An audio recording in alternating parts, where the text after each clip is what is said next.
শীতের দিনে নানা ধরনের সবজি, পালং শাক, আলু, বেগুন, ফুলকপি, বাঁধাকপি, অনেক ধরনের সবজি খেতেও ভালো লাগে। তো দেখে নাও, আজকে আমি রান্না করব পালং শাকের তরকারি। তো আছে সিম, বেগুন, আলু আর আর মটরশুঁটি দিয়ে দিচ্ছি একটু। তো আমার রান্নাটা দেখে নাও, আমি কীরকমভাবে রান্না করি পালং শাকের সবজি। আমি এরকমভাবেই রান্না করি, তোমরা কিভাবে করো? তো আমি ফার্স্টে কেটে ধুয়ে পরিষ্কার করে নেব, পালং শাক কেটে নিচ্ছি, বেগুন কাটবো, আলু আলু আমার সেদ্ধ করাই আছে, দেখো আমার কাটা হয়ে গেল। এবার দেখে নাও আমি কিভাবে রান্না করি।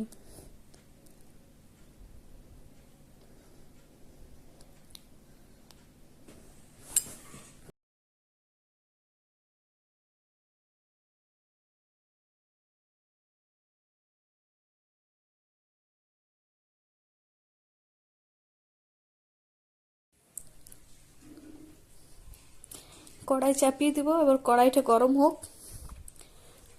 কড়াই গরম হওয়ার পর আমি তেল দিয়ে দেবো।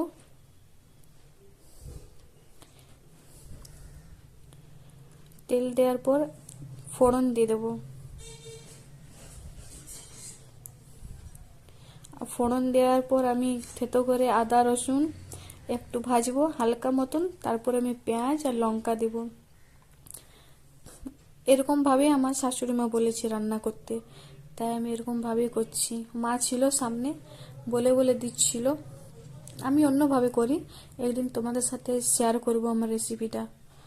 মা বললো যে আজকে এরকম ভাবে করো, তাই এরকম ভাবেই করলাম আমি। মায়ের খুব ভালো লাগে এরকম ভাবে খেতে।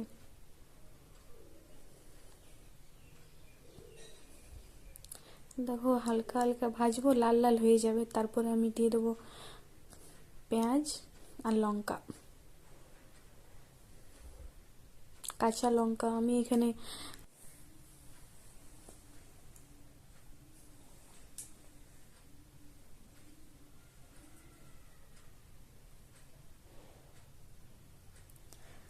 পেঁয়াজ লঙ্কাটা লাল লাল করে ভাজবো। এবার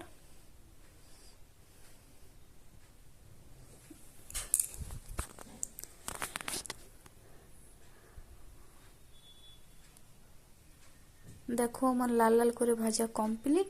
এবার আমি বেগুনটা দিয়ে দেবো।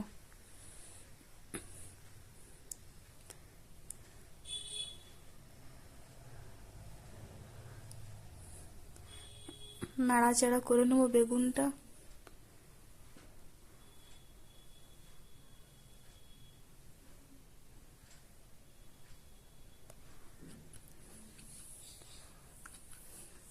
লবণ আর হলুদ দিয়ে দেবো আমি বেগুনটাতে।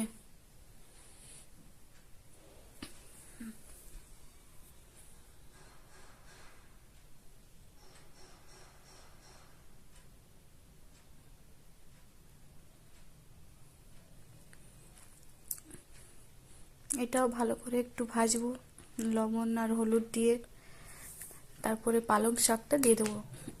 পালং শাকের সাথে আছে শিম দেওয়া আর মটরশুঁটি, একসাথে সব দিয়ে দেবো।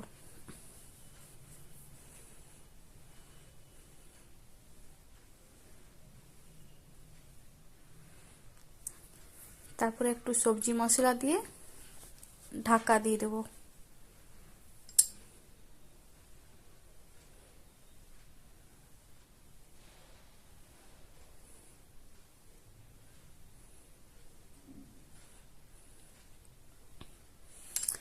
ঢাকা খুলে দেখো আমার পালং শাক বেগুনের তরকারি খুব ভালো হয়েছে। এবার আলুগুলা দিয়ে দেবো, একটু আলুগুলা দিয়ে নাড়াচাড়া করব, তারপরে আরো ঢাকা দিয়ে দেবো। এই হচ্ছে আমার মায়ের মানে শাশুড়ি মায়ের রেসিপি, মানে এরকম বলে দিচ্ছিল, তাই এরকম ভাবে আমি রান্নাটা করলাম।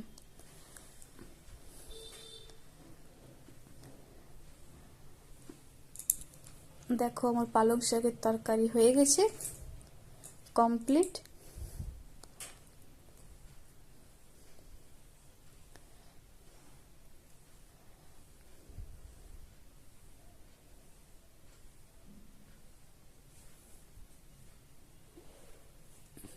ঢেলেও নিলাম পালং শাকের সবজি।